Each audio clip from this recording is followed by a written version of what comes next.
बिस्मिल्लाहिर्रहमानिर्रहीम। दौरान नमाज चादर या शाल लेने का क्या तरीका है। जिस तरह सर्दी का मौसम है तो दौरान नमाज चादर या शाल किस अंदाज़ के साथ ली जाएगी।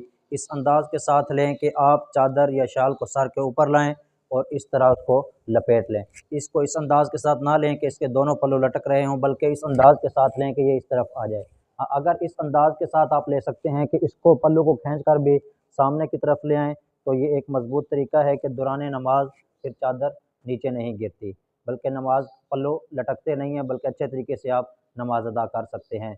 इस तरह चादर ली जाए। और दूसरा, गर्म जिस तरह सर्दी है, चादर लेते हैं, सर्दी की वजह से चादर के साथ मुंह को छुपा लिया जाता है। इस तरह नमाज अदा करना कि आप चादर ली और मुंह छुपा हुआ हो, तो इस तरह नमाज अदा करना, नमाज में मुंह को छुपाना मकरूह तहरीमी है, जो कि दुरुस्त नहीं है। इसी तरह अगला मसला ये है कि आपने चादर ली और चादर लेने के बाद जैसे ही आप रुकू में जाते हैं तो चादर के पल्लू जो हैं वो लटक जाते हैं। तो इसका हुक्म ये है कि आप 3 मरतबा सुबहान अल्लाह कहने की मिकदार जितना टाइम लगता है, उससे पहले पहले आप अपनी चादर को दुरुस्त करके इस पल्लू को ऊपर कर लें। और इसके बाद जब चादर ली तो अब दौरान नमाज हाथ किस तरह बांधे जाएंगे, चादर के अंदर बांधें या बाहर बांधें। तो इसके लिए आप चादर के अंदर भी हाथ बांध सकते हैं और चादर के बाहर भी हाथ बांध सकते हैं, इसमें कोई हर्ज नहीं है।